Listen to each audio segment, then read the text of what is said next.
Daines was recommended to Selhurst in 2007. Since that time she's proved an excellent tutor, working on a variety of different programmes at all different academic levels, including leading our teaching out in the east of England, in Gibraltar, and leading our dissertation module for our students in London. Kay actually did a very similar presentation at the CIPD's Lead HRM conference in Manchester, which was last November, and came back by popular request to put an HRD slant on it. The topic was networking as a key skill for the HRD professional, one that Kay is very well versed in as a long-standing HRD professional and an excellent networker.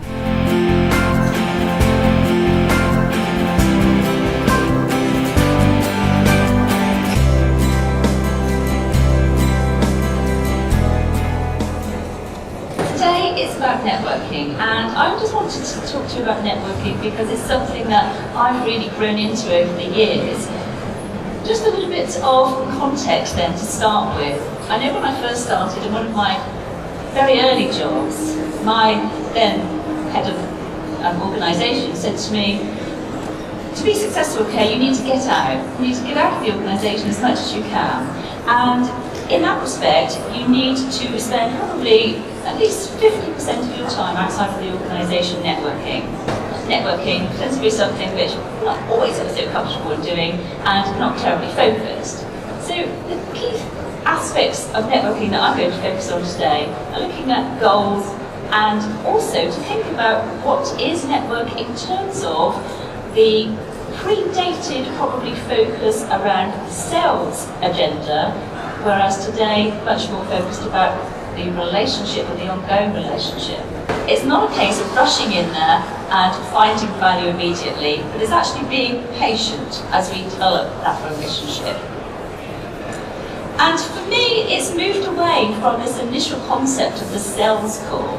The sales call being, what can I do for you? What can I sell you?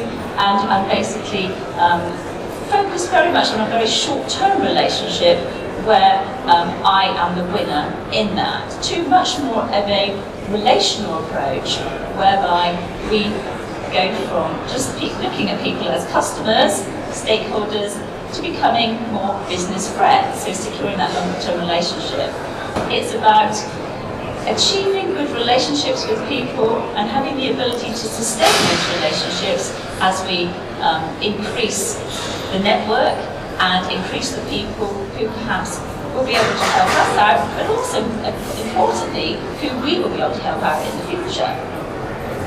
Now, we all have existing networks, so even those people that say to me, okay, I could never network, I just don't enjoy it, I'm really uncomfortable, I like to talk really just to people that I know, and I mean, that's okay. We've all got existing networks. We've got friends, we've got casual acquaintances, people living next door to us, or above us, or below us, any clubs and societies that we are a member of, for example. So we've got lots of people actually available to us. But how many people actually know what we do in terms of our day-to-day roles? And sometimes we're quite shy, and I think sometimes we just need to be a little bit braver about experimenting. What do we do? What do we enjoy about it? Not so much about the selling, but just the conversing. And the more people we tell about what we do, the more people who will be able to advise us who else might be interested in what we're doing. And of course, if we only network with the people that we know, we will keep our success limited to that range of people. So what we really need to think about is new networks as well. So looking at conferences, seminars, lectures, forums, wherever. And today is a great example of an opportunity to talk to new people. And this is what it's about, talking to new people.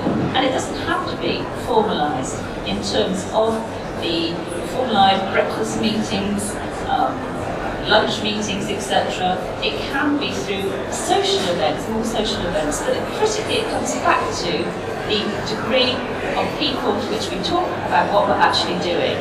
Now, formal networking tends to be much more pre-planned. So we're thinking about what sort of events to attend, and the sorts of agenda that we might have. And importantly, just consider what our objectives of attending a formal networking event might be. So thinking about who we are, what do we do, and what are we seeking from this event? Because this is an investment of time, so it needs to be planned time. But of course, a lot of what we do, a lot of networking happens very informally, and it may be through just general chit-chat, and not necessarily with the person, ultimately, that might benefit us in the longer term.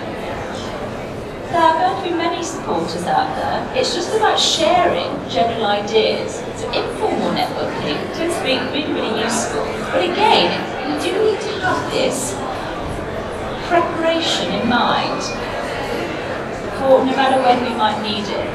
So the way in which I tend to think about getting started with networking is divide the stages into 3 key elements: preparation, implementation, and follow-up.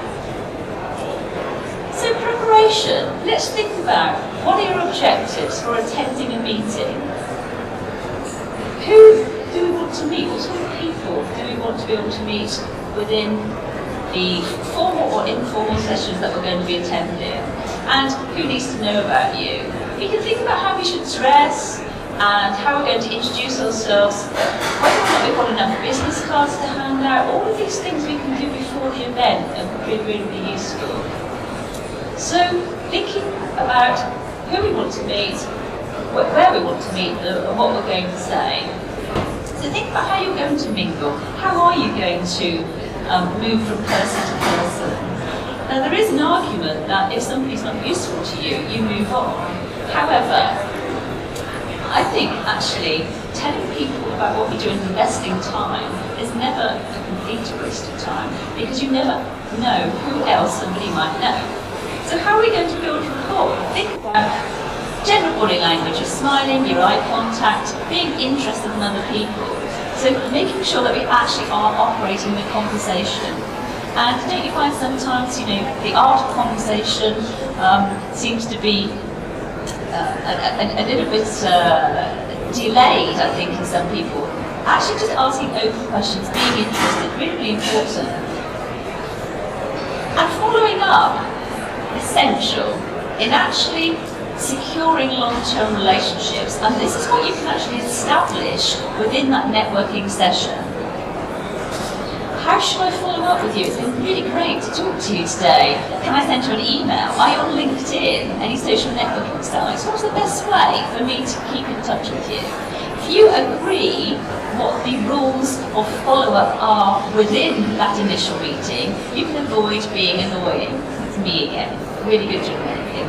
So think about the networking process. It tends to be formulated in terms of your initial introduction within the implementation stage, and then how you're actually building rapport with people. So again, this is focused around that 60-second strapline and learning about what other people do as well. If we have a good network, it can help us in a number of different circumstances. So think about whatever business you're in. I know a lot of my family and friends are self-employed, they have their own businesses, and certainly what we've found is that by having affiliated connections, we can support each other in affiliated industries, supporting customers, and additionally extending services that we're offering. So Milgren's experiment of future research led to what's now called small world theory, which basically suggests that we are all 6 steps removed, or we've got 6 degrees of separation between us and anybody else within the world. Obviously this isn't a key to everyone, but generally if we can use this as an enthusiasm generator for us to engage more in networking and to achieve success, and hopefully this is going to help.